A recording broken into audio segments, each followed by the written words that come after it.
ભારત અને શ્રીલંકા વચ્ચેની પ્રથમ વનડે મેચ ટાઈ થઈ, તો સુપર ઓવર કેમ ન થઈ?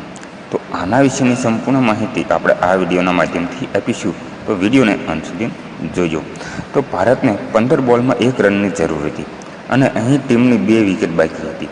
જ્યારે શ્રીલંકાના કેપ્ટન ચરિત્ર અલંકાએ 48મી ઓવરમાં 2 બોલમાં 2 વિકેટ ઝડપી ભારતને 230 રનમાં ઓલ આઉટ કરી દીધું હતું અને શ્રીલંકાએ પણ 230 રન બનાવ્યા હતા.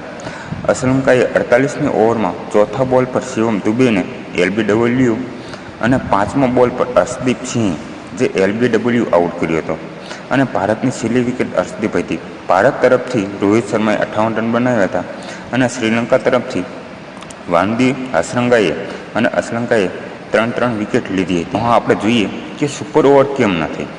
તો ICC પ્લેઇંગ 11 કન્ડિશન મુજબ જો ODI મેચ ટાઈ થાય તો સુપર ઓવરનો ઉપયોગ કરવામાં આવશે, પરંતુ આ ત્યારે જ થઈ શકશે જ્યારે મેચ ટુર્નામેન્ટમાં હશે અને દ્વિપક્ષીય શ્રેણીની ટાઈ મેચમાં સુપર ઓવર ઉપયોગ કરવામાં આવતો નથી.